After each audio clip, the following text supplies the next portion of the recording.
Hello everyone, আসসালামু আলাইকুম। কেমন আছেন সবাই? আশা করছি সবাই বেশ ভালো আছেন, সুস্থ আছেন। নতুন আরেকটি ভিডিওতে আপনাদের সবাইকে স্বাগতম। তো ওই দিন হচ্ছে সকাল থেকেই প্রচুর বৃষ্টি হচ্ছিল, আর এই বৃষ্টির মধ্যে আমাকে সকাল সকাল আমার আন্টি ফোন দিয়েই বলে সে অনেক ধরনের ভর্তা তৈরি করছে, আমি যেন চলে আসি। আর আমিও লোভ সামলাতে না পেরে দৌড় দিয়ে চলে এসেছি। তো এসেই দেখি আন্টির ভর্তার সব ধরনের প্রস্তুতি নেওয়া শেষ, এখন হচ্ছে ভর্তাগুলো মেখে নিচ্ছিল। এখানে হচ্ছে আন্টি 8 প্রকার ভর্তা তৈরি করেছিল।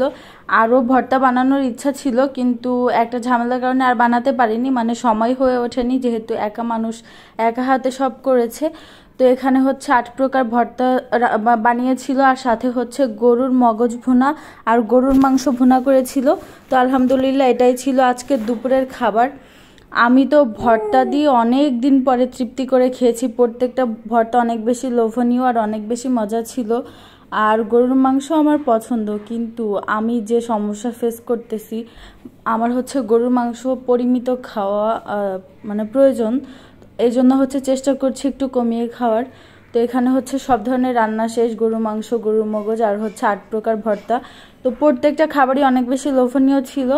আর আমি হচ্ছে আন্টিদের বাসায় বেড়াতে আসলে সবসময় হচ্ছে অনেক বেশি মজা করি, কারণ আমার হচ্ছে মেয়ে ফাতিহা ও আমার খালাতো ভাইদের অনেক বেশি পছন্দ করে। বলতে পারেন ওরা মনে হয় সমবয়সী, এমনভাবে মিশে গেছে, মাশাআল্লাহ এত সুন্দরভাবে খেলে। তো এরপরে হচ্ছে আমি একটু স্প্রাইট খেয়ে নিচ্ছিলাম। তো আমি হচ্ছে কোন খাবারটা খাবো, সব খাবারই পরিমিত খাওয়া উচিত, তবে হচ্ছে আমি যতটুকু পারি মেনে চলার চেষ্টা করি। সন্ধ্যায় খেয়েছিলাম সিঙ্গারা, প্রত্যেকটা খাবার অনেক বেশি মজা ছিল। তো আজ ভিডিওটি এ পর্যন্তই। আসলে আমার মেয়ের কারণে আমি ভয়েস ওভার ভালোভাবে দিতে পারি না, যার জন্য ভিডিও সেভাবে আপনাদের সাথে শেয়ার করা হয় না। এখন আমি ভয়েস ওভার দিচ্ছি আর ও বাবা বাবা করছে। তো যাই হোক, আল্লাহ হাফেজ।